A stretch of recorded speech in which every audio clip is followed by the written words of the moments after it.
Bienvenue dans un voyage extraordinaire au cœur de notre monde, la planète Terre.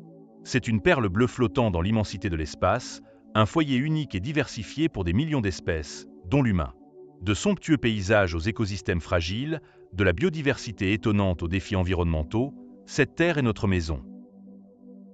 Ce documentaire explore les merveilles et les mystères de notre planète, en mettant en lumière les histoires inspirantes de ceux qui la protègent. Rejoignez-nous pour un voyage visuel et émotionnel qui vous rappellera pourquoi il est essentiel de préserver cette magnifique sphère bleue. La planète Terre est unique dans l'univers connu. Elle est la seule planète où l'on a découvert la présence de la vie. Avec ses vastes océans, ses forêts luxuriantes et sa diversité biologique, la Terre abrite une multitude d'espèces, y compris l'humain. Cette planète bleue, flottant dans l'immensité de l'espace, reste un sanctuaire précieux et fragile, rappelant l'importance de sa protection pour les générations futures. La Terre est la troisième planète du système solaire, située à environ 150 millions de kilomètres du Soleil. Cette position dans la zone habitable, également appelée la zone Goldilocks, est cruciale pour la présence de la vie. La zone habitable est la région autour d'une étoile où les conditions de température permettent l'existence d'eau liquide à la surface d'une planète, un élément essentiel pour la vie telle que nous la connaissons. Cette position unique et les conditions favorables de la Terre en font la seule planète connue où l'on a découvert la vie, avec une biodiversité étendue et une variété de paysages impressionnants, allant des déserts arides aux forêts tropicales luxuriantes. La Terre est une planète complexe et diversifiée, composée de plusieurs couches, chacune avec des propriétés physiques et chimiques uniques.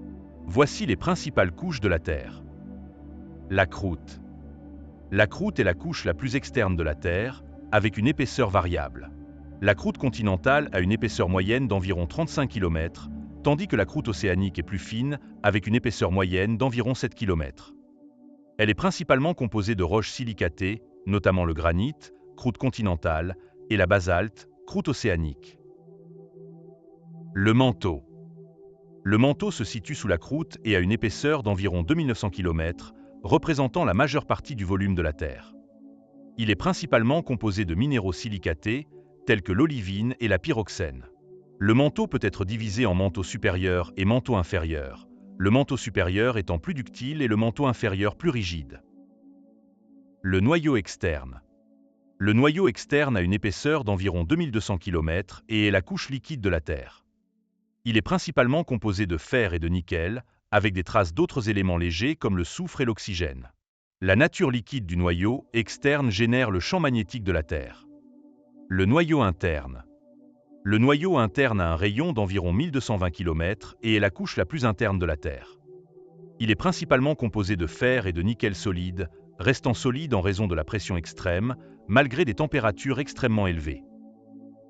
La température du noyau terrestre est estimée entre 3800 degrés Celsius et 5500 degrés Celsius, selon les différentes études et mesures effectuées. Le noyau externe, qui est liquide, a une température moyenne d'environ 4000 degrés Celsius. Le noyau interne, quant à lui, est solide en raison de la pression extrême, malgré une température supérieure à 6000 degrés Celsius.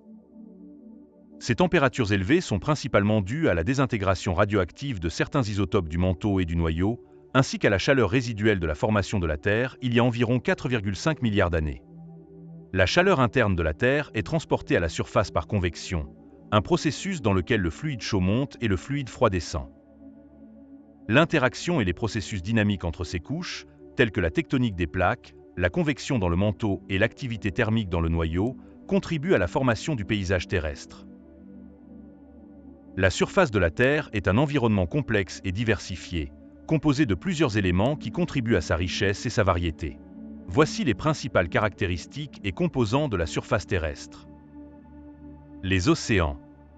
Les océans couvrent environ 71% de la surface de la Terre, jouant un rôle crucial dans le climat, la régulation de la température et la vie marine.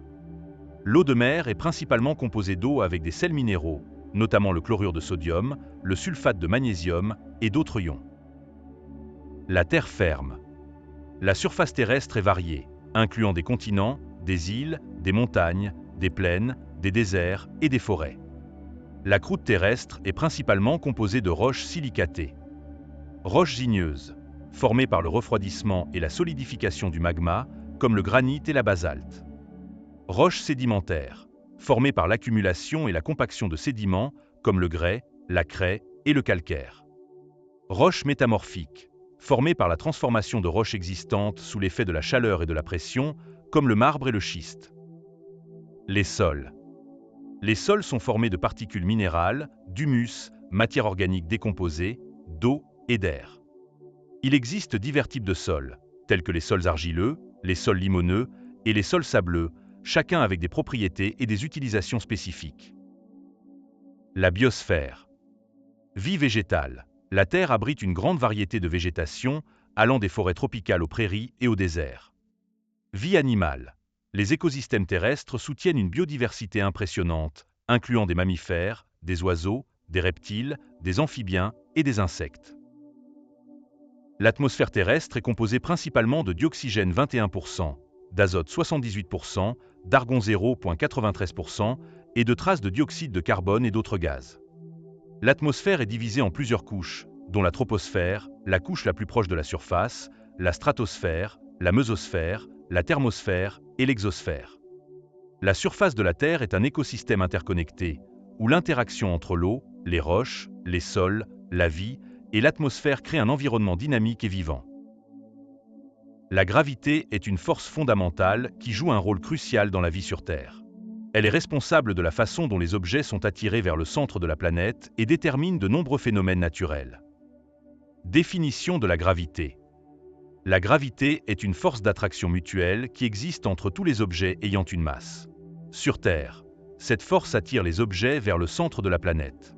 La gravité est décrite par la loi de la gravitation universelle, formulée par Isaac Newton, qui stipule que la force de gravité entre deux objets est proportionnelle au produit de leur masse et inversement proportionnelle au carré de la distance entre eux. Gravité terrestre. La gravité terrestre, souvent notée par la lettre G, est la force d'attraction exercée par la Terre sur les objets à sa surface. Sa valeur moyenne est d'environ 9,81 mètres par seconde carrée. Cela signifie qu'un objet en chute libre accélère vers le bas à ce taux. Facteurs affectant la gravité terrestre. La gravité varie légèrement selon la latitude.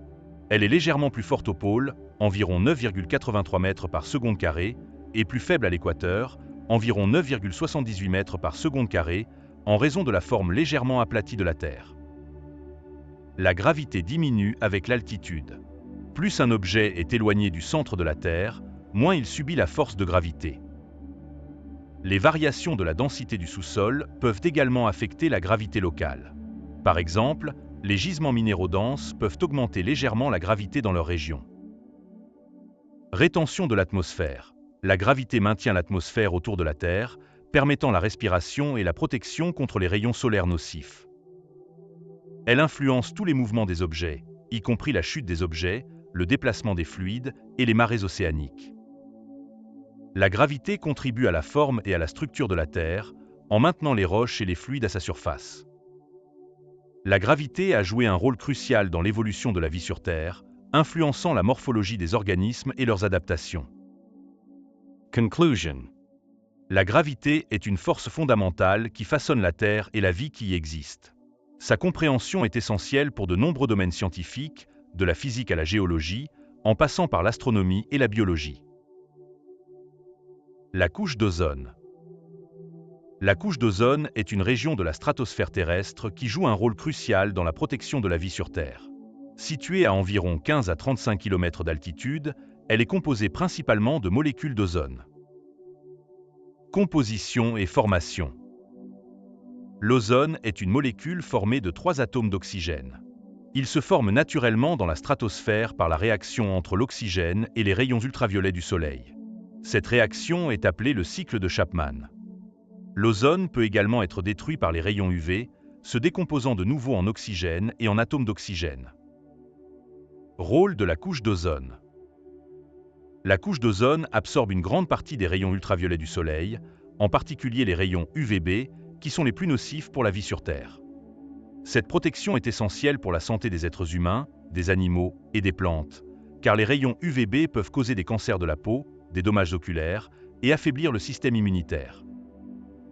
La couche d'ozone joue également un rôle dans la régulation du climat terrestre en absorbant une partie de l'énergie solaire, ce qui affecte la température de la stratosphère et des couches atmosphériques supérieures. La couche d'ozone est un élément crucial de notre atmosphère, protégeant la vie sur Terre des rayons UV nocifs. Bien qu'elle ait été menacée par des activités humaines, les efforts internationaux pour réduire les émissions de substances détruisant l'ozone ont permis une certaine récupération de la couche d'ozone, soulignant l'importance de la coopération mondiale pour préserver notre environnement. La magnétosphère de la Terre. La magnétosphère est une région de l'espace environnant la Terre influencée par le champ magnétique terrestre. Elle joue un rôle crucial dans la protection de notre planète contre les particules solaires et les radiations cosmiques, contribuant ainsi à maintenir un environnement viable pour la vie. La magnétosphère est une enveloppe magnétique qui s'étend loin dans l'espace, formée par l'interaction du champ magnétique terrestre avec le vent solaire, un flux constant de particules chargées émises par le Soleil.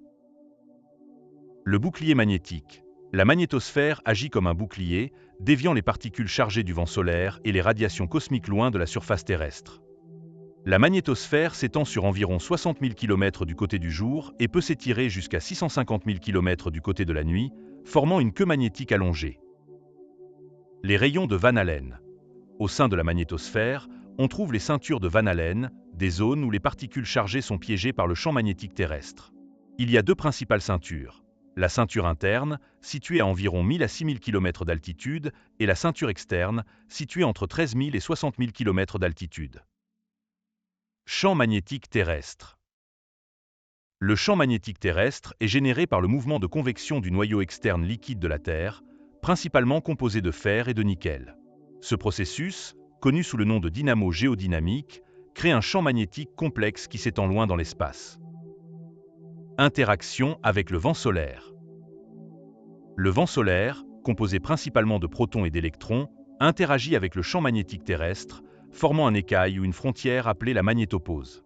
Au-delà de cette frontière, le vent solaire est dévié, protégeant la Terre des particules solaires. Phénomène magnétique.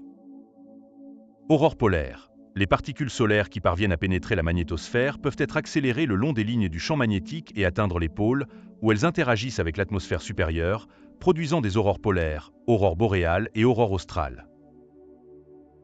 Tempête magnétique. Les éruptions solaires intenses peuvent provoquer des tempêtes magnétiques, où le champ magnétique terrestre subit des perturbations temporaires. Ces tempêtes peuvent affecter les communications, les systèmes électriques et les satellites en orbite. La magnétosphère de la Terre est un élément fondamental de notre environnement spatial, offrant une protection essentielle contre les radiations solaires et cosmiques. Sa compréhension et sa surveillance sont cruciales pour la sécurité des technologies modernes, la protection de la vie sur Terre et l'exploration spatiale. Les recherches continues dans ce domaine contribuent à améliorer notre connaissance des phénomènes magnétiques et à développer des stratégies pour atténuer les impacts des tempêtes solaires et magnétiques. L'activité volcanique et tectonique de la Terre. L'activité volcanique et tectonique de la Terre est un aspect fondamental de la dynamique de notre planète. Ces processus sont étroitement liés et jouent un rôle crucial dans la formation et l'évolution de la croûte terrestre, ainsi que dans la régulation du climat et la création de paysages divers. La tectonique des plaques. La tectonique des plaques est la théorie scientifique qui explique les mouvements et les interactions des grandes plaques rigides qui composent la croûte terrestre et une partie du manteau supérieur, appelée lithosphère. Les types de frontières plaques. Frontières divergentes. Ce sont des zones où les plaques s'éloignent l'une de l'autre. Ces frontières sont souvent associées à des dorsales océaniques, où de nouvelles croûtes océaniques sont créées par l'effondrement du manteau. L'Atlantique Nord est un exemple de frontière divergente. Frontières convergentes. Ce sont des zones où les plaques convergent et se télescopent. Il y a trois types principaux de frontières convergentes. Subduction. Une plaque océanique plonge sous une plaque continentale ou une autre plaque océanique, formant des tranchées océaniques et des chaînes de montagnes volcaniques, comme les Andes en Amérique du Sud. Collision continentale. Deux plaques continentales convergent, formant des chaînes de montagnes, comme l'Himalaya. Frontières transformantes. Ce sont des zones où les plaques glissent l'une par rapport à l'autre. Ces frontières sont souvent associées à des failles de glissement, comme la faille de San Andreas en Californie. Les impacts des mouvements tectoniques. Séismes. Les mouvements des plaques peuvent provoquer des séismes, qui sont des secousses sismiques résultant de la libération d'énergie accumulée le long des failles. Formation de montagnes. Les processus tectoniques peuvent entraîner la création de chaînes de montagnes, comme l'Himalaya et les Andes. Création de bassins sédimentaires. Les mouvements tectoniques peuvent créer des bassins sédimentaires, important pour la formation de réserves de pétrole et de gaz. L'activité volcanique. L'activité volcanique est le processus par lequel le magma et les gaz sont expulsés à la surface de la Terre. Les volcans sont les points de sortie de ce magma et des gaz associés. Les types de volcans. Volcans boucliers. Ce sont des volcans larges et plats, formés par des éruptions de lave fluide. L'île d'Hawaï est un exemple de volcan bouclier. Volcans strato. Ce sont des volcans coniques formés par des éruptions explosives alternant avec des éruptions de lave. Le mont Fuji au Japon est un exemple de volcan strato. Caldeira. Ce sont de grands cratères formés par l'effondrement d'un volcan après une éruption massive. Le lac Toba en Indonésie est un exemple de caldeira. Les éruptions volcaniques peuvent créer de nouvelles terres, comme les îles Hawaï. Les éruptions volcaniques peuvent émettre des gaz et des particules dans l'atmosphère, affectant le climat global. Par exemple, l'éruption du mont Pinatubo en 1991 a provoqué un refroidissement temporaire de la Terre. La révolution de la Terre autour du Soleil. La révolution de la Terre autour du Soleil est un mouvement orbital qui définit l'année terrestre. Ce mouvement est crucial pour la régulation des saisons et influence de nombreux phénomènes naturels sur notre planète. La révolution de la Terre est le mouvement de la Terre le long de son orbite autour du Soleil. Une révolution complète prend environ 365,25 jours, ce qui constitue une année terrestre. L'orbite de la Terre n'est pas un cercle parfait, mais une ellipse légèrement allongée. Cette forme elliptique signifie que la distance entre la Terre et le Soleil varie tout au long de l'année. Périhélie. La Terre est la plus proche du Soleil vers le 3 janvier, à environ 147 millions de kilomètres. Aphélie. La Terre est la plus éloignée du Soleil vers le 4 juillet, à environ 152 millions de kilomètres. La Terre tourne sur elle-même en 24 heures, créant le cycle jour-nuit. Cependant, son axe de rotation est incliné de 23,5 degrés par rapport au plan de son orbite. Cette inclinaison est la principale cause des saisons. En été, lorsque l'hémisphère nord est penché vers le Soleil, il reçoit plus de lumière directe et des jours plus longs, ce qui provoque l'été. Inversement, l'hémisphère sud expérimente l'hiver. En hiver, lorsque l'hémisphère nord est penché loin du Soleil, il reçoit moins de lumière directe et des jours plus courts, ce qui provoque l'hiver. Inversement, l'hémisphère sud expérimente l'été. Aux équinoxes, environ le 21 mars et le 23 septembre, les deux hémisphères reçoivent la même quantité de lumière solaire, résultant en des jours et des nuits de durée égale. Au solstice, environ le 21 juin et le 22 décembre, l'un des pôles de la Terre est le plus penché vers ou loin du Soleil, marquant le début de l'été ou de l'hiver dans chaque hémisphère. La révolution de la Terre autour du Soleil est un mouvement orbital fondamental qui régule les saisons et influence de nombreux aspects de la vie sur Terre. Cette dynamique complexe, combinée avec l'inclinaison de l'axe de rotation de la Terre, crée un environnement diversifié et dynamique, permettant l'existence de la vie telle que nous la connaissons.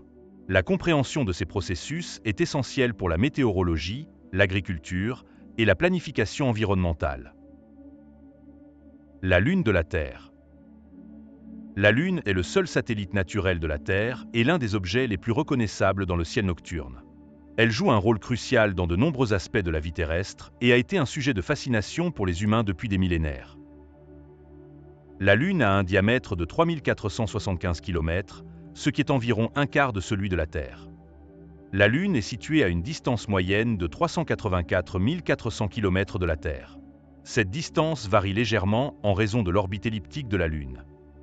La Lune effectue une révolution complète autour de la Terre en environ 27 jours, ce qui est appelé un mois sidéral. La Lune a une rotation synchrone, ce qui signifie qu'elle présente toujours la même face à la Terre.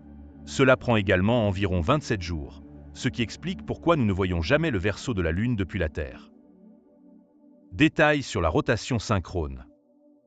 La Lune effectue une rotation sur elle-même qui est synchronisée avec sa révolution autour de la Terre. Cela signifie que la Lune prend exactement le même temps pour accomplir une rotation sur son axe que pour effectuer une révolution autour de la Terre. Cette période est d'environ 27 jours. En conséquence, la Lune présente toujours la même face à la Terre. Cette configuration est appelée rotation synchrone ou rotation synchronisée. La théorie la plus acceptée de la formation de la Lune est l'hypothèse de l'impact géant. Selon cette théorie, il y a environ 4,5 milliards d'années, un corps céleste de la taille de Mars, nommé Theia, a heurté la Terre, projetant un grand nombre de débris dans l'espace. Ces débris se sont ensuite regroupés pour former la Lune. La surface de la Lune est couverte de régolithes, un mélange de poussière, de roches et de débris. Elle comporte également des cratères d'impact, des montagnes et des plaines volcaniques appelées maria, mer en latin. La Lune a une structure interne similaire à celle de la Terre, mais plus simple. Elle est composée d'une croûte, d'un manteau et d'un noyau central probablement solide et riche en fer. La Lune est la principale cause des marées océaniques sur Terre. La force gravitationnelle de la Lune attire l'eau des océans, créant des marées hautes et basses. La Lune et le Soleil agissent ensemble pour produire les marées de Vivo, fortes marées, et les marées de Morteau, faibles marées. La Lune joue un rôle crucial dans la stabilisation de l'inclinaison de l'axe de rotation de la Terre. Sans la Lune, l'axe de la Terre pourrait osciller de manière plus importante, entraînant des variations climatiques plus extrêmes. L'éloignement de la Lune. La Lune s'éloigne de la Terre à un taux d'environ 3,8 cm par an. Ce taux peut varier légèrement en fonction de divers facteurs, mais il est généralement considéré comme constant sur des périodes géologiques. Cause de l'éloignement. L'éloignement de la Lune est principalement dû aux forces de marée exercées par la Terre sur la Lune et par la Lune sur la Terre. Voici comment cela fonctionne. La Lune exerce une force gravitationnelle sur la Terre, provoquant des marées dans les océans et même dans la croûte terrestre. La force gravitationnelle de la Lune est plus forte sur le côté de la Terre qui lui fait face et plus faible sur le côté opposé. Les marées terrestres ne sont pas parfaitement alignées avec la Lune en raison de la rotation de la Terre. Cet léger décalage crée une force de friction qui ralentit la rotation de la Terre. L'énergie cinétique de la rotation de la Terre est transférée à l'orbite de la Lune, ce qui entraîne une augmentation de l'énergie orbitale de la Lune. Cela provoque un éloignement progressif de la Lune. Les conséquences de cet éloignement. Jour terrestre plus long. Le ralentissement de la rotation de la Terre signifie que la durée d'un jour terrestre s'allonge très légèrement. Il est estimé que la durée d'un jour s'allonge d'environ 2,3 millisecondes par siècle. Orbite future de la Lune. Si ce taux d'éloignement continue, la Lune s'éloignera de la Terre jusqu'à ce que son orbite atteigne un point d'équilibre où les forces de marée n'auront plus d'effet significatif. Cela prendrait plusieurs milliards d'années. L'exploration de la Lune. L'exploration de la Lune a été l'un des plus grands accomplissements de l'histoire de l'exploration spatiale. Depuis le début de l'ère spatiale, de nombreuses missions ont été lancées pour étudier la Lune, allant des sondes robotiques aux missions habitées. Voici un aperçu des principales étapes de cette exploration. Les premières missions. Sonde soviétique. Luna 1 en 1959. La première sonde à atteindre la Lune, lancée par l'Union soviétique. Bien qu'elle ait raté l'atterrissage, elle a fourni des données précieuses. Luna 2 en 1959. La première sonde à atteindre la surface de la Lune. Luna 3 en 1959. La première sonde à photographier la face cachée de la Lune. Sondes américaines. Ranger de 1961 à 1965. Une série de sondes conçues pour photographier la surface de la Lune avant de s'écraser. Les missions Ranger 7, 8 et 9 ont fourni des images détaillées de la surface lunaire. Surveyor de 1966 à 1968. Une série de sondes conçues pour atterrir en douceur sur la Lune et étudier sa surface. Surveyor 1 a été le premier atterrissage en douceur américain sur la Lune. Lunar Orbiter de 1966 à 1967. Une série de sondes orbitales conçues pour photographier la surface lunaire en vue de préparer les missions Apollo. Elles ont fourni des images détaillées des sites d'atterrissage potentiels. Les missions Apollo. Apollo 8 en 1968. La première mission habitée a orbité la Lune. Les astronautes Frank Borman, Jim Lovell et William Anders ont effectué 10 orbites autour de la Lune, capturant des images iconiques de la Terre vue depuis la Lune. Apollo 11 en 1969. La mission la plus célèbre, qui a permis aux premiers humains de poser le pied sur la Lune. Neil Armstrong et Buzz Aldrin ont atterri sur la Lune le 20 juillet 1969, tandis que Michael Collins restait en orbite dans le module de commande. La phrase d'Armstrong « C'est un petit pas pour l'homme, mais un bond de géant pour l'humanité » est devenue emblématique. Apollo 12 à 17 de 1969 à 1972. Ces missions ont permis d'effectuer des atterrissages successifs sur la Lune, permettant la collecte de nombreux échantillons de roches et de sol, ainsi que la réalisation d'expériences scientifiques. La mission Apollo 17, en décembre 1972, a été la dernière mission Apollo à atterrir sur la Lune. Changi 1, 2, 3, et 4 de 2007 à 2019.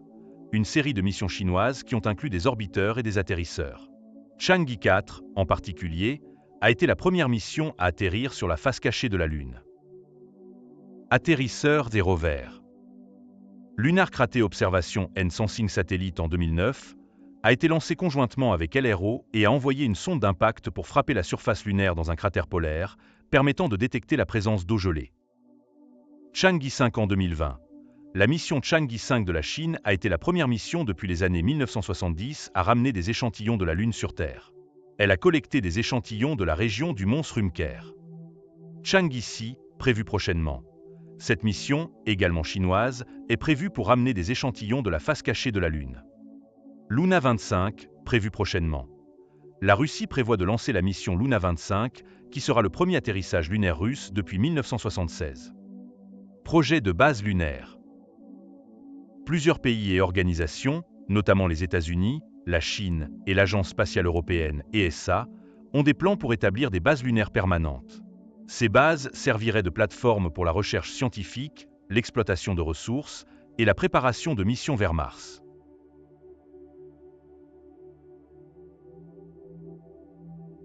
Merci d'avoir visionné ce documentaire.